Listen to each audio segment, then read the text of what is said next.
Un cordial saludo a los seguidores del Pensamiento al Aire, a Nuba Televisión, Évol Televisión, en tantos países del mundo.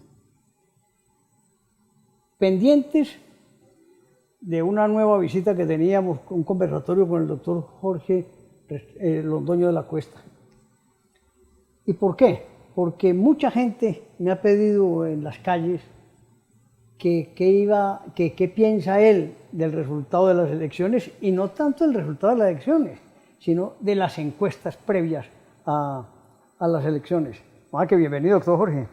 Antonio, mucho gusto, hombre, y gracias por la invitación. No, usted, aquí, pues, los que pasamos felices con ustedes somos nosotros, hombre. Atento a ver qué vas a preguntar, a ver qué conversación desarrollamos. Mira, son dos temas. Este que nos demora 1 minuto y medio y después nos metemos de fondo en EPM. Sí. Y su historia bonita, difícil. Pero hablemos, ¿cuál es el análisis de las encuestas de la Presidencia de la República? Antonio, yo lo he venido manifestando en diferentes reuniones. Las encuestas desde tiempo atrás han venido indicando que el país está dividido en dos corrientes bastante equivalentes. Una, digamos, liderada por Petro, otra liderada por Uribe. Y esas dos fuerzas, siempre las encuestas mostraban que eran miti-miti. Como finalmente se manifestó la intención de voto en la segunda vuelta, pues que es una diferencia menor a 1 punto porcentual. Entonces yo creo que lo que, más que ponernos a hablar específicamente de la encuesta, es mirar cuál es la realidad política del país en el presente, y yo diría hacia adelante.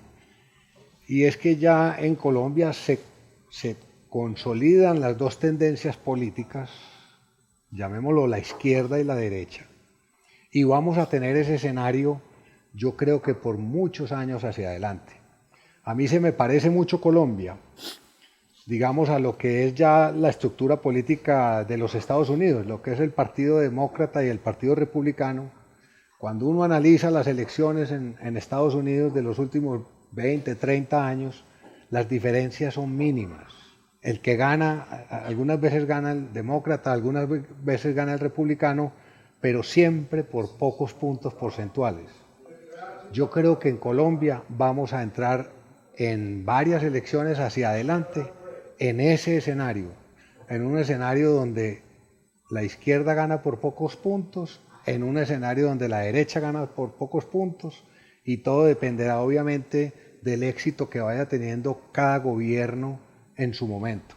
Entonces, yo diría, eso es positivo para la política colombiana, que ya se hayan conformado dos grandes bloques. Eso facilita mucho el ejercicio democrático, y creo que es lo que vamos a seguir viendo hacia adelante. O sea, Colombia ya hay dos grandes líneas políticas que se van a estar manifestando en las elecciones en un mano a mano hacia futuro durante varios años, o durante varias elecciones, con toda seguridad. En esencia, las encuestas mostraron el resultado. Mostraron las tendencias. Es que lo decíamos en el programa pasado, Antonio, exigirle a las encuestas exactitud, sabiendo que se hacen con 1 o 2 semanas de anticipación, o se publican con 1 o 2 semanas de anticipación, pues no es justo. Es exigirle algo que no son capaces de hacer. Aprendí algo muy claro de lo que tú dijiste ese día, y es que las encuestas muestran, es la radiografía del momento. Así es. No del futuro. Es la foto del momento, no pronostican. Pero lo que sí muestran son las grandes tendencias, que es lo que te estoy diciendo. Colombia está dividida en dos bloques políticos muy equivalentes, y yo creo que ese panorama se va a dar en las próximas elecciones, seguramente se va a repetir. Ahora, ¿cuáles son los dos grandes bloques? Uno lo mira en geografía, es el bloque andino por un lado y el bloque plano por el otro lado. donde están las costas y los llanos orientales en general. Son de la izquierda. Es a la izquierda y el bloque andino a la derecha. Y esas son las dos Colombias que tenemos hoy. Muy bien, eso es lo que hay que analizar, señores. Esperemos que el presidente electo, y ahora que se posesione el 7, tenga una visión muy clara sobre este asunto y logre generar empatía y buenos resultados en su gobierno. Ojalá. Por el bien de todos. Muy bien.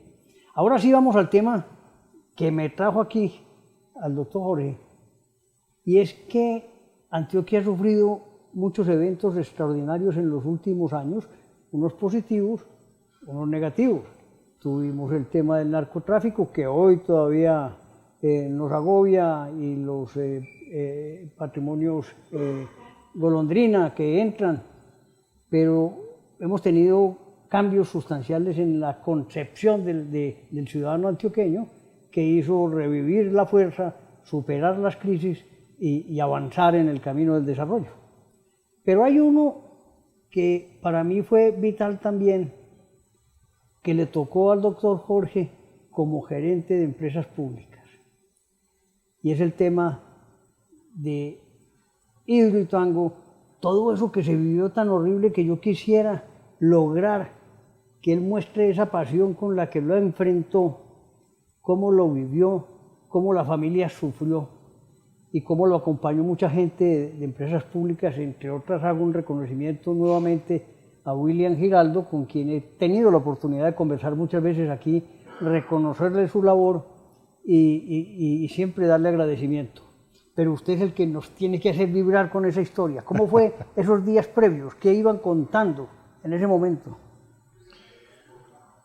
Hombre, nosotros estábamos muy entusiasmados porque ya el proyecto estaba avanzado en más de un 90%. Esta situación se presentó un 18 de abril del año 2018. O sea, ya ajustó pues 8 años, más de 8 años. Y estábamos, como te digo, muy enfocados en sacar adelante la culminación de la presa en ese momento. La culminación de la presa, era necesario que nosotros echáramos un limo que de alguna manera impermeabiliza la presa, y como estaba lloviendo tanto en ese momento, nos está dando mucha dificultad que el limo pegara bien. Entonces tuvimos que traer unas carpas para que cuando echáramos el limón no estuviera afectado pues por el agua de las lluvias. Y en esas estábamos. Esa era nuestra agenda antes de la contingencia, sí, antes de la contingencia. El cierre de los túneles o la apertura. Eso ya se había hecho. Ya se había tiempo atrás, sí, claro, eso se había hecho tiempo atrás. Ese no fue inmediato. No, eso fue después. Eso pasaron varios meses. Estaba yo descansando en una finca cercana a Medellín un domingo en la mañana, y me llamó el vicepresidente de proyectos de EPM de ese entonces y me dijo: hombre, es que le tengo una noticia como regular. ¿Qué pasa, hombre? Wilson Chinchilla. ¿Qué pasa, Wilson? Y no, es que me reportan que desde anoche se viene subiendo el embalse y no tenemos una clara explicación de por qué se está subiendo. Y no está saliendo agua por el túnel de descarga. ¿Cómo así, Wilson? ¿Cómo es esta historia? Esto era primera hora, pues 6 de la mañana, de un domingo. Entonces, Wilson, no, entonces organicémonos y nos vemos en la oficina ahorita, tipo 10 de la mañana, mientras pues nos bañamos, desayunamos y recoges un poquito más de información. Y entonces ya llegamos a EPM, a las oficinas de EPM, tipo 10 de la mañana, y empezamos a recibir alguna información y a desarrollar teorías. ¿Qué puede estar pasando? Y una teoría que en ese momento se contemplaba era el río Cauca trae mucha basura, mucha empalizada, y era que de pronto esa basura y esa empalizada hubiera tapado la boca del túnel y estuviera obstruyéndolo. Y esa era como, digamos, donde más teníamos concentrada la atención en ese momento. Y a eso, entonces, en este momento, como te digo, domingo, lo que hacíamos era pura comunicación pues, a distancia, dándole órdenes a todos los equipos que revisaran diferentes puntos de la obra, a ver si encontraban alguna información que nos pudieran transmitir. Y hacia el final de la tarde del domingo nos informan que el agua volvió a salir por el túnel, que se había superado la emergencia. Y esto fue pues una tranquilidad enorme. No, mejor dicho, ese momento lo recuerdo claramente, pues fueron 8 horas de estrés muy grande, pero de todas maneras yo ya había dado la instrucción de que el lunes a primera hora cogiéramos un helicóptero y fuéramos a Ituango a revisar bien qué pudo haber causado ese evento y cómo estaban las cosas. Entonces, efectivamente, volamos a Ituango.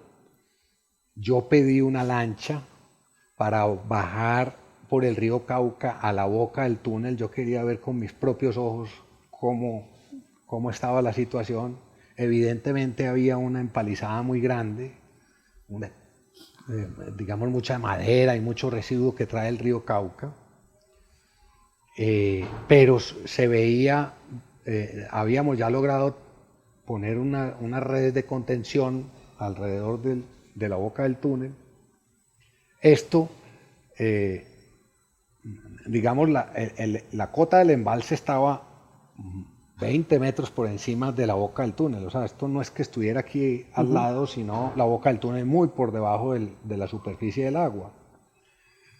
Después, estudiando con más calma, uno entiende que la madera, como tiende a flotar, no logra bajar tanto, no logra bajar 20 metros a taponar un túnel. O sea que esa causa después quedó descartada. Claro.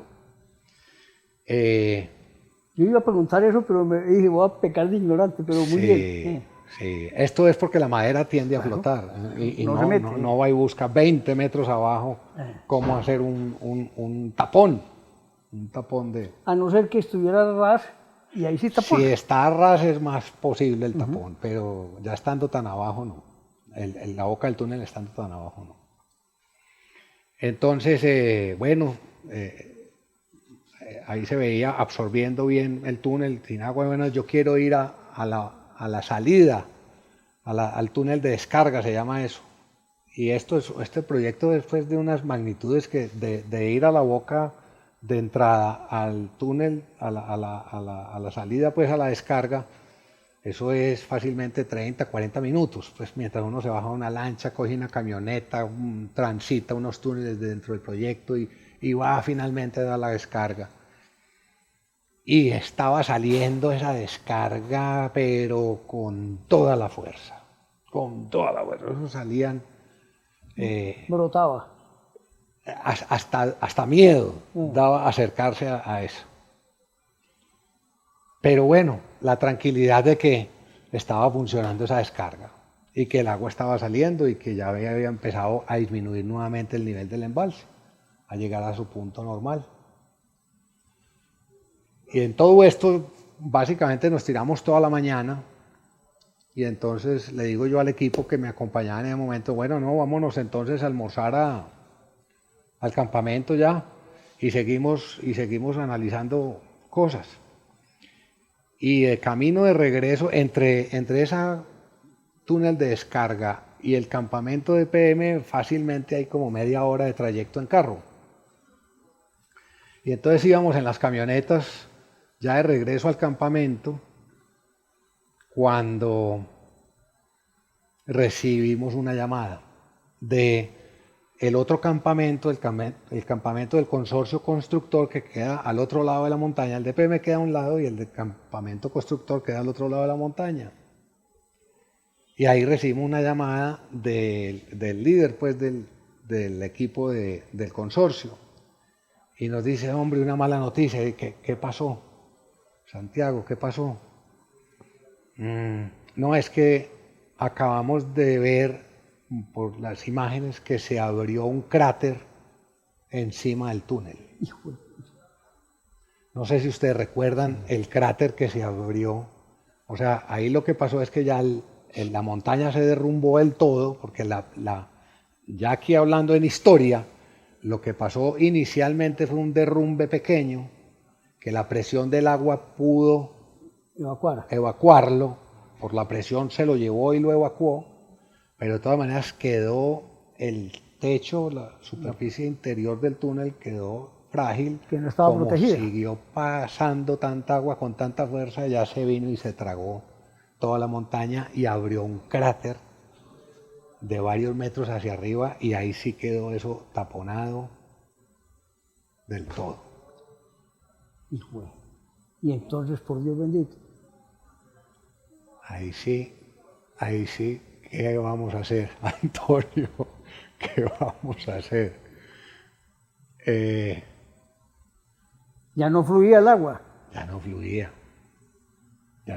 La caída no, el taponamiento ya fue masivo. Como te digo, el primero, el que pasó ese sábado en la noche, domingo en la madrugada, fue leve, se superó y después vino este taponamiento ya masivo. Ya quedó taponado. Entonces... ¿La causa cuál fue como ustedes saben, aquí hay muchos actores en el desarrollo de este proyecto. Pues está EPM como empresa pues desarrolladora del proyecto, pero estaba el consorcio como constructor, estaban los diseñadores, estaban los interventores, estaban las aseguradoras, estaba el departamento como socio pues, de la sociedad de Hidroituango.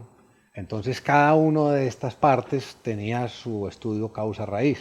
Obviamente en EPM desarrollamos nuestro estudio causa raíz, pero la gran dificultad era nuevamente que toda esta información era con lo que hubiera en el papel, porque fue imposible penetrar al origen del problema, porque eso estaba decenas de metros bajo del agua. No había manera de inspeccionar exactamente en qué condición estaba. Ni sabían casa de máquinas cómo estaba, nada. Casa de máquinas, sí, lo que pasa es que eso es otro sector del proyecto. Okay. Eso es otro sector del proyecto. Al momento casa de máquinas estaba muy bien, ¿no? Esto se taponó por un túnel donde el agua evacuaba y dejó de evacuar el agua. Entonces,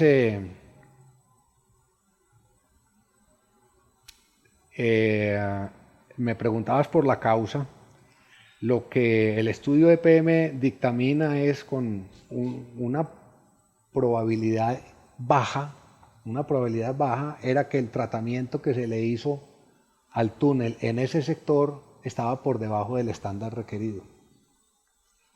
Pero, digamos, no era pues una situación de dolo ni de mala gestión, sino pues, digamos, problemas naturales que tiene el desarrollo de este tipo de obras. Entonces, con la presión que recibió ese sector del túnel, con tanta agua pasando por ahí, lo terminó deteriorando, erosionando y se vino al túnel. ¿Y qué dicen los otros? ¿Qué decían los otros? ¿El consorcio? Eso hay de todas las versiones. Sí. No nos quedemos en eso porque no terminamos. Ok. No terminamos. Me parece bien.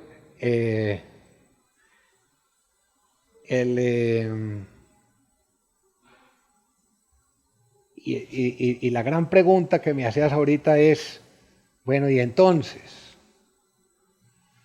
aquí era una carrera contra el reloj porque el Ituango tenía 3 túneles, 2 que ya se habían cerrado y este que estaba evacuando el agua.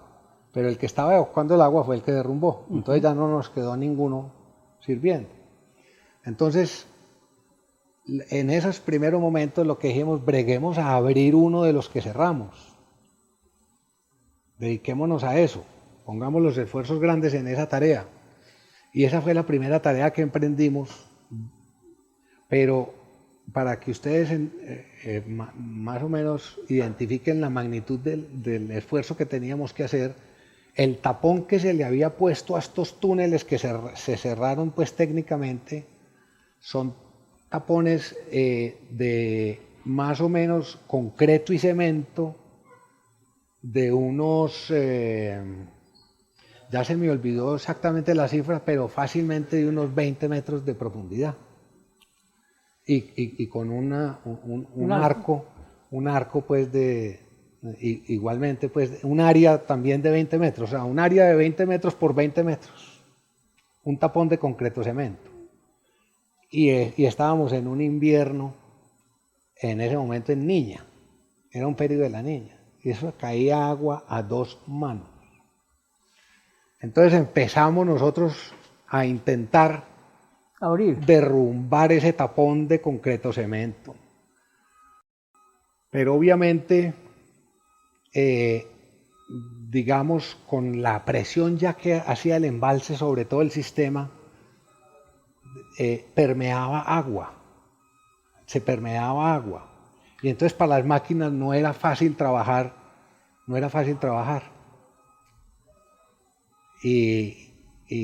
Hombre, esto parece una película de terror. Es una película de terror. Entonces empezamos nosotros a pedir bombas. ¿Quién tuviera bombas para evacuar esa agua para que las máquinas pudieran trabajar? ¿A quién no le pedimos bombas? Pero son bombas pues de un tamaño, no estamos hablando pues de motobombas pequeñas, sino pues tenían que ser bombas de gran magnitud para bombear esa agua. Y le pedimos a todo Colombia pues donde conseguíamos bombas. Quien más tiene ese tipo de maquinaria es los sistemas de acueducto nacional. Entonces la empresa de Acueducto de Bogotá tenía una bomba muy grande y a ella le pedimos el servicio. Pero a todas estas pues también había que pensar, bueno, si no logramos destapar uno de estos túneles, entonces lo que tenemos es que trabajar a toda máquina en el vertedero. Subirlo. Que el vertedero no había concluido todavía. Recuerda que estábamos terminando la presa. Entonces teníamos la presa debajo del nivel indicado. No estaba concluida. El vertedero tampoco estaba terminado. Y el agua, veníamos subiendo agua a una rata de varios centímetros por hora. ¿Sí? Ay, por Dios. O sea, si llega esa agua, sube y ustedes no hacen el vertedero, se genera el caos abajo. Indudablemente, porque ahí lo que ocurre,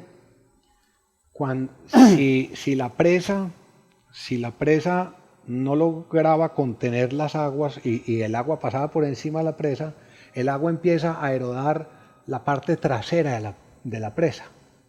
Y ya erodando la parte trasera, pierde fuerza, pierde estabilidad y se va. Y se va toda esa cantidad de agua. Y los modelos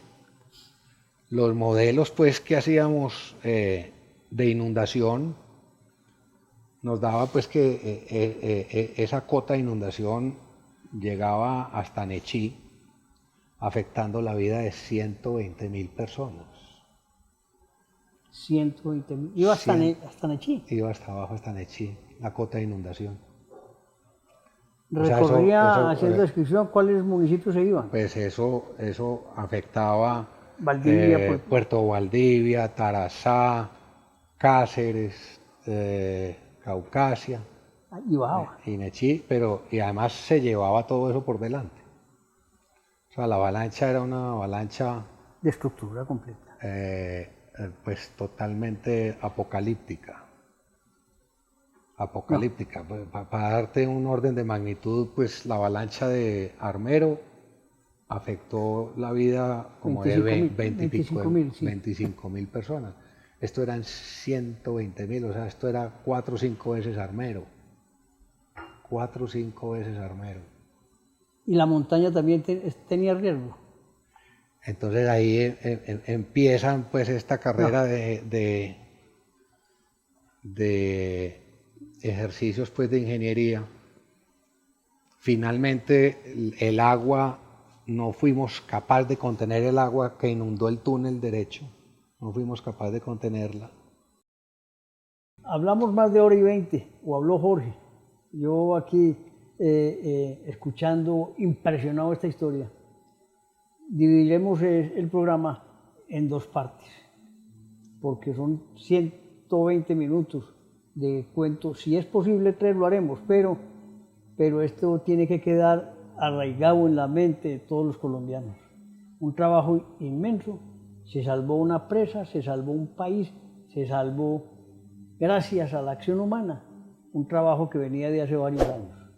De manera que reitero mi agradecimiento a Jorge, su gente que trabajó con él, los gerentes de las divisiones, y hombre, un gran abrazo a William Giraldo y su equipo que le puso peso todos los días, en riesgo su propia vida, ¿no? Así es. Espero que lo disfruten.